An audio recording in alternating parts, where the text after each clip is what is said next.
Patay sa pamamaril ang isang lalaki sa Rodriguez, Rizal. Nahuli ang suspect na isang security guard pero hindi pa malinaw ang motibo niya sa krimen. Ang may tabalita atin ni Von Aquino. Nakaburol ngayon ng 28 anyos na elektrician na si Vicente Aguete Jr. matapos pagbabarilin umano ng isang security guard sa barangay San Jose Rodriguez, Rizal alas 9 ng gabi nitong Huwebes. Base sa blotter report ng Rodriguez PNP, shotgun ang ginamit sa pamamaril sa biktima habang nakasakay ng tricycle. Nasugatan din ang tricycle driver na si Mark Lester Pamasasa. Ang security guard na namaril umano, kinilalang si Rolly Adonis na nagbabantay sa isang private property sa lugar. Ayon sa pamilya ng biktima, unang itinakbo sa isang pribadong ospital sa Rodriguez si Aguete. Pero kinailangang ilipat sa Amang Rodriguez Hospital sa Marikina kung saan siya itiniglarang dead on arrival.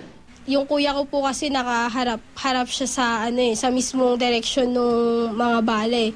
Tapos ang sakay lang po talaga na nung tricycle, dalawa na lang po. Sila na lang po nung driver. Nakausap pa raw ng pamilya ng biktima ang suspect nang mahuli ito sa follow-up operation ng mga pulis.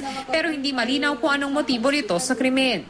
Tinanong po nung pinsan ko kung siya ba talaga yung may gawa.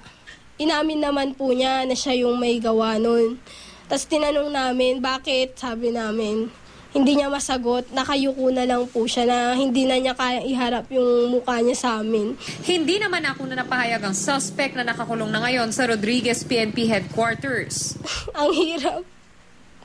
Ang sakit-sakit ng ginawa niya.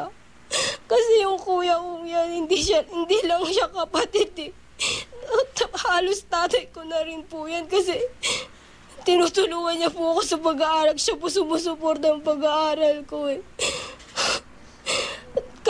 At saka sa suspect, makonsensya ka. Walang kamalay-malay yung tingnan mo namatay.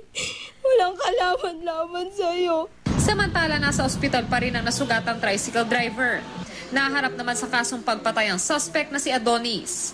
Von Aquino, GMA News.